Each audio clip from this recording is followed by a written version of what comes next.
Aquile, sebbene il fenomeno dell'invecchiamento della popolazione sia ormai un fenomeno inarrestabile, rimane ancora una componente fondamentale per quella che è la nostra società, che è la componente appunto dei giovani, che siano essi preadolescenziali, adolescenziali, vicini alla maturità o anche magari un po' oltre la maturità. Questi giovani d'oggi, molti si affermano nella società, molti iniziano a lavorare, si formano da soli, molti ancora purtroppo emigrano anche all'estero per magari scellerate anche politiche giovanili adottate e uno dei fenomeni su cui volevamo discutere questa sera qui ad Aquile Libere è un fenomeno ormai ancora tristemente diffuso tra i giovani, che è il fenomeno appunto dell'uso e dello spaccio di stupefacenti, droghe leggere o pesanti che siano, ma sempre di droghe appunto purtroppo si parla. Volevo parlarne con la persona che è accanto a me, lui è il dottor Franco Dodorico, che dell'associazione Anglad ne è un psicologo volontario. Dottore, benvenuto, grazie intanto voi, e grazie della sua partecipazione. Volevo subito un po' rompere il ghiaccio con lei e chiederle una cosa a livello generale. Quali sono secondo lei gli elementi caratterizzanti che portano un giovane ad avvicinarsi oggi come oggi a questo terribile mondo della droga e degli stupefacenti? Può essere la società, può essere la famiglia? È una domanda diretta, la risposta è abbastanza complessa, anzi assai complessa. Iniziamo a dire che è un fenomeno che interessa tutte le classi sociali. Non si parla più solo di soggetti disagiati, ma di soggetti che apparentemente provengono da nuclei familiari anche perfettamente in equilibrio. Nuclei familiari che appartengono a classi sociali elevate e basse, di basso potere economico. La domanda che lei mi ha fatto per quali sono le cause sono le più disparate, ma si tende a unificare la risposta a questo quesito indicando coloro che fanno uso di sostanze con il termine di persone o personalità fragili.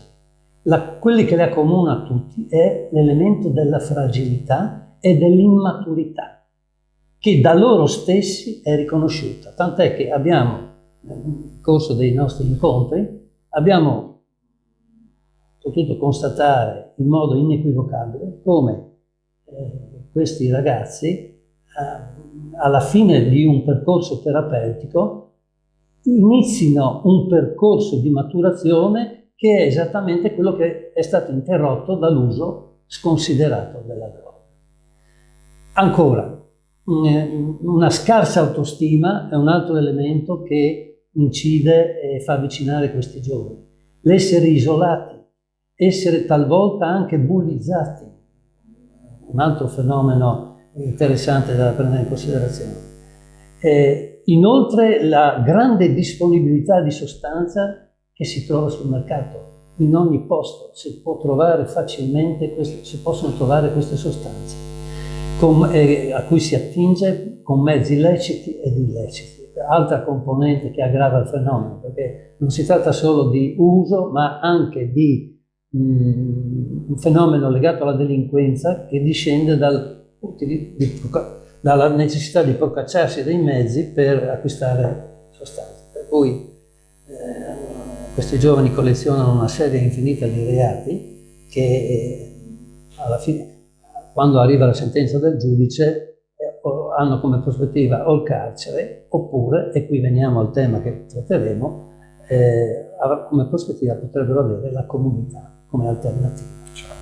Quali potrebbero essere degli ottimi sistemi di prevenzione a questa piaga? Dove si può andare a intervenire affinché appunto un giovane, seppur fragile, seppur in ambiente disagiato, riusciamo a evitare, tra virgolette, l'ingresso in questo terribile mondo? Anche questa richiederebbe una risposta assai complessa. Comunque, volendo anche qui sintetizzare, noi possiamo elencare questi presiedi. Una comunità sana che ha cura delle persone e quindi ha cura anche dei giovani, non li lascia soli, non li lascia allo sbando, e quindi quando parlo di comunità parlo di famiglie che, così come succedeva una volta, sono in grado di seguire il percorso educativo dei figli, controllando quando, dove vanno, in quali condizioni di salute stanno, facendo particolare attenzione a dei segnali che sono premonitori del disagio prima e dell'uso di sostanze poi. Ancora, il fare collettività. Sempre di più la nostra società sta vivendo una dimensione individualista, mentre c'è bisogno di comunità, perché le persone che hanno cura, e quindi le collettività che hanno cura di se stesse, sono una garanzia contro l'isolamento sociale, contro i pericoli che la società ha evoluta con la libertà, ma che ha anche i suoi contrappesi, talvolta procura. Possiamo, in ultima e chiudo, possiamo noi genitori o i genitori in generale star tranquilli mandando i figli a scuola? In linea generale le nostre scuole sono sane, tuttavia bisogna stare veramente con le antenne molto ben dritte. Non più tardi di ieri sera, in uno degli incontri che noi facciamo con questi ragazzi, ci è stato riferito che un ragazzino appena entrato in una scuola professionale, ovviamente non farò nome, il primo giorno di scuola, 13 anni, è stato abbordato da un 15enne ripetente, da un 18enne, scusate, ripetente, che gli ha subito offerto una striscia di sostanza. E così è iniziato la sua maturazione, ovviamente non in direzione della cultura, ma dello schiavismo, no? Cui la droga assoggetta. Quindi la sua domanda è: sì, possiamo stare tranquilli, ma molto molto attenti e soprattutto molto ben collegati e molto ben informati. Bisogna informarsi prima di quali sono le protezioni che all'interno di quella scuola vengono utilizzate, per esempio sportelli di informagioni, sportelli di ascolto, docenti che sono sensibili e elaborano progetti contro la droga. Questi sono dei sussidi, degli strumenti efficaci per essere abbastanza tranquilli, non dico completamente sicuri, però tranquillissimi. Allora grazie dottor Dodorico per il suo intervento e buon lavoro Grazie. ad Anglad. Ne avremo bisogno. Grazie.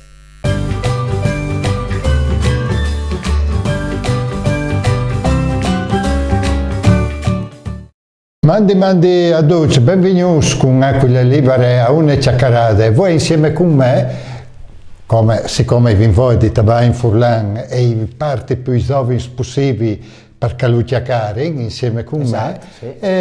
A lei, Liut Gabriele. Mandi Gabriele. Mandi Paolo, grazie per avermi ospitato. No, non sto ringraziando, grazie a te invece. Scusa, se lavoro fatto? Io mi occupai dal territorio regionale di smaltimenti e consulenze aziendali in materie ambientali. Quindi voglio seguire le varie aziende, dalla piccola falegnameria, dalla piccola officine, fino alla media grande imprese, quindi di 100-200 dipendenti, operaio, esatto, in tutto l'iter dalla normativa ambientale, che è, insomma, ultimamente si sente un'evore abbonda di rifiuti pericolosi e non pericolosi, di normativi ambientali, quindi emissioni in atmosfera, quindi che un'azienda produce, quindi attraverso i vari cammini e tutto che analisi che quindi normativamente sono obbligatori per ogni tipologia di aziende. Si sa, io seguissi i vari clienti da Tulmiec, anzi anche a Tarvisio fino a Trieste, quindi su tutto il territorio regionale. E la mia tipologia di aziende, appunto, come dicevi prima, va dalla piccola fino ad arrivare a che grande, insomma, anche a realtà savonde presenti in regione. E soprattutto gli obblighi sono gli stessi, sia per la piccola, denante alla normativa, sia per la piccola azienda, di 2 operai fino a che di 100 operai. Non c'è un gruppo di artisti. Sì, ecco, io seguisco l'iter proprio normativo, quindi dalla parte burocratiche, quindi registri e tutte la minestra di compilare, no?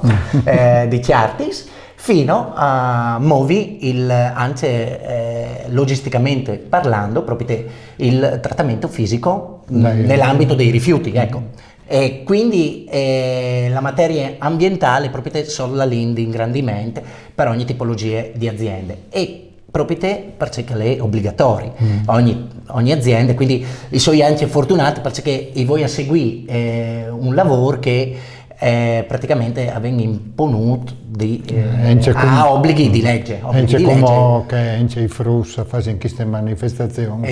Sì, esatto, a livello, ecco, lì a livello mondiale, io faccio il me, ecco, per tenere monitorate, insomma, le emissioni dalle varie aziende, ecco, sì. Allora, buon lavoro in questo caso. Ecco, disin che io dico sempre, anche con il titolare, rifiuti e casse di morte è sempre lavoro. Ecco, per finire con le battute. No, ma è un buon però lavoro. Ecco, è un mercato che veramente qualcuno dice, insomma, che è l'oro del Friuli, dell'oro del futuro.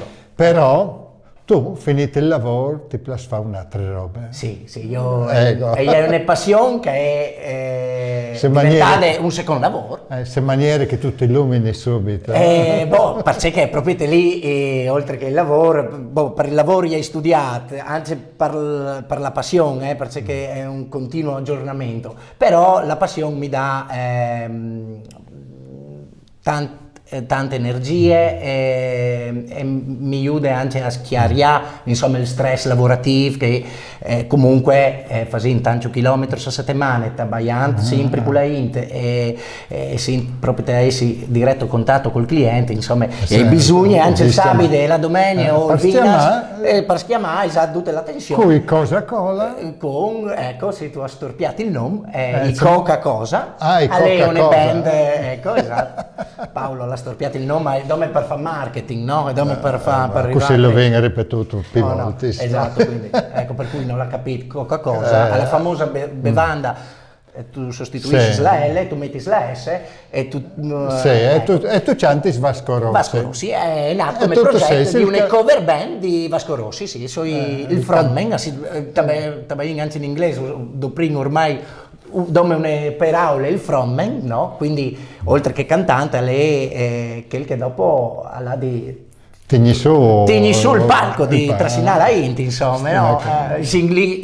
Ecco, è il motivo per cui sono nati Coca-Cola è proprio portare il divertimento, portare la musica di Vasco con le nostre maniere. Tu dove tu canti? Io i canti, dopo io i musicisti. Che insomma ormai si è consolidate una buone squadre, si capisce al volo dal palco ed è nasciuto un bel spettacolo, un bel insomma un'armonia.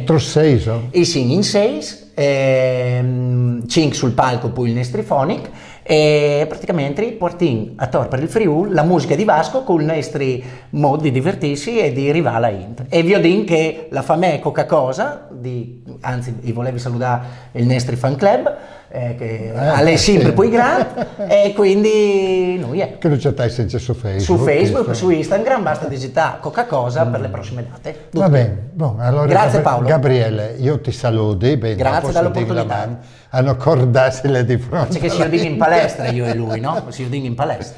Io i saluti e come al solito di Furlan, Fevelai Furlan, mandi a duce. Mamma.